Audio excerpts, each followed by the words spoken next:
La suite à présent de notre série sur la guitare. Avec le confinement, les ventes ont fortement augmenté.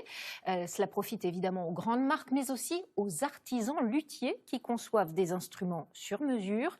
L'un d'entre eux nous a ouvert son atelier. Farid Benbekay, Philippe Aliès avec Thomas Guillet.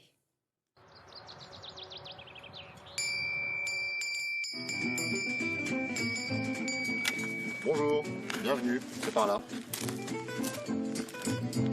C'est parti pour une séance d'archéologie absolument.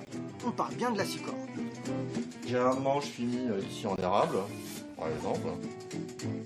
Et ça, c'est du bois qui vient de Seine-et-Marne, qui vient très précisément de Saint-Fargeau-Pont-Thierry, qui vient d'un vieux noyer qui est dans un jardin qu'une dame m'a proposé de récupérer. Tel un chercheur de pierres précieuses, Cyril Gaffiero commence par trier les sons bruts par le tamis de son oreille. Donc là, on a une table en cèdre, avec un son assez long, avec des harmoniques assez équilibrées, qui donnent des belles basses, des beaux aigus. Alors ça, c'est l'épicéa, vous allez voir, c'est très différent. Vous voyez, c'est plus bruyant, plus aigu. En 15 ans, il en a fabriqué des grattes. Bonne nouvelle, les ventes mondiales de guitares s'envolent depuis le premier confinement. Tous les ateliers, y compris les plus petits, voient arriver de nouveaux pratiquants, tous genres confondus. Suivant que ce soit pour l'acier, pour du nylon, suivant que ce soit pour du jazz, pour du classique, pour du flamenco, on ne va pas utiliser les mêmes bois. Loin des usines où l'on travaille à la chaîne, le luthier vise le temps long, fait du sur-mesure. Il faut adapter exactement donc ici le plan de l'éclisse au fond qui va venir être collé dessus.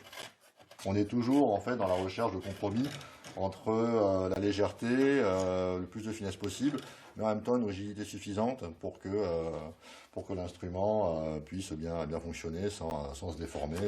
Et l'instituteur qu'il fut n'a pas oublié ce qui aujourd'hui encore le fait vibrer, transmettre le savoir. CAP en poche, Axel veut ouvrir son atelier. Moi, ce sera dans la guitare électrique. Le guitariste que je veux vraiment qui joue sur mes guitares, c'est Joe Bonamassa surtout. Joe Bonamassa, un grand guitariste pour moi. Comme ce jour où Stokelo Rosenberg et Aldi Meola, deux géants du jazz, ont fait résonner des instruments conçus ici même.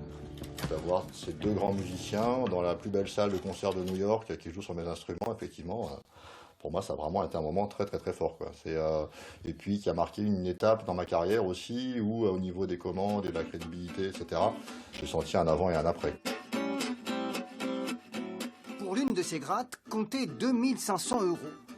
Précision et non des moindres, chaque modèle est unique. À suivre votre